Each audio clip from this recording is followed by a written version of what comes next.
Episode number 2 حضرت محمد صلی اللہ علیہ وسلم کی پیدائش کا واقعہ۔ آپ صلی اللہ علیہ وسلم قریش کے قبیلے بنو ہاشم سے تعلق رکھتے تھے۔ اس ٹائم سرزمین عرب میں کوئی باقاعدہ حکومت نہ تھی۔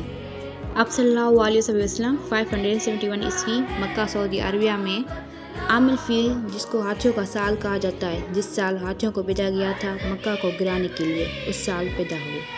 اللہ پاک نے حضرت محمد صلی اللہ علیہ وسلم کو حضرت آدم علیہ السلام سے پہلے بنایا تھا اور سورہ یاسین کو بھی، لیکن اللہ پاک نے حضرت محمد صلی اللہ علیہ وسلم کو اس لیے آخر میں بھیجا کیونکہ اللہ پاک چاہتے تھے کہ حضرت محمد صلی اللہ علیہ وسلم آخری پیار محبوب اور نبی ہو، تاکہ اس کے بعد کوئی اور نبی نہ آئے۔ تو آپ صلی اللہ علیہ وسلم اللہ پاک کے آخری نبی ہیں اور ان پہ نبوت ختم ہے اور اس کے بعد کوئی اور نبی نہیں آئے گا۔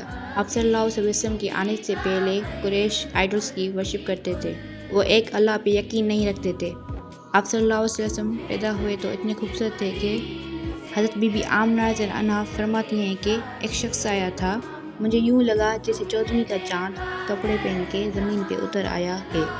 سبحان اللہ، انتہائی خوبصورت، انتہائی حسین و جمیل، کہا اتنا خوبصورت تھا کہ سر سے پاؤں تک حسن اس کا غلام تھا۔ خوبصورتی اس کی باندھی تھی اور جب میں اس کے چہرے کو دیکھتی تو میری آنکھ نہیں بھرتی تھی۔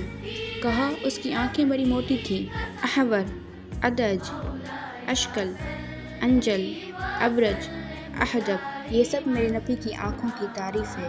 ان 5-6 الفاظ کا مطلب ایک ہی ہے کہ اللہ نے دنیا میں ایسی حسین آنکھ کسی کی بنائی ہی نہیں۔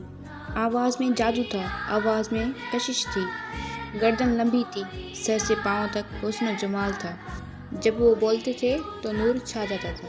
قدیم زمانے میں آپ صلی اللہ علیہ وسلم جب پیدا ہوئے تو عرب ملک کا یہ دستور تھا کہ شریف اور مالدار لوگوں کے بچے دیہات میں پرورش پاتے تھے۔ اس کے 2 بڑے فائدے تھے، ایک تو یہ کہ عربوں کو اپنی زبان کی درستی کا بڑا خیال تھا، اور دوسرا بڑا فائدہ یہ تھا کہ بچہ دیہاتی ماحول میں رہ کر سخت زندگی کا عادی ہو جائے۔ اس زمانے میں مکہ کے قریب دیہات میں ایک قبیلہ بنو سعد تھا۔ حضرت حارث رضی اللہ عنہ اور ان کی زوجہ حضرت حلیمہ رضی اللہ عنہا اسی قبیلے سے تعلق رکھتے تھے۔ یہ بھی اپنے قبیلے کے دوسرے لوگوں کی طرح مکہ آتے اور شریف لوگوں کے بچوں کو پرورش کے لیے اپنے ساتھ لے جاتے۔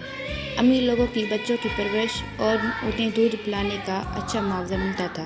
ایک سال ایسا ہوا کہ بنو سعد کے ایریا میں بارش نہ ہونے کی وجہ سے قحط پڑ گیا۔ حضرت حلیمہ رضی اللہ عنہا اور ان کے شوہر حضرت حارث رضی اللہ عنہ کی بکریاں اور اونٹنیاں کمزور ہو گئیں اور ان کا دودھ بھی کم ہو گیا، فاقے ہونے لگے۔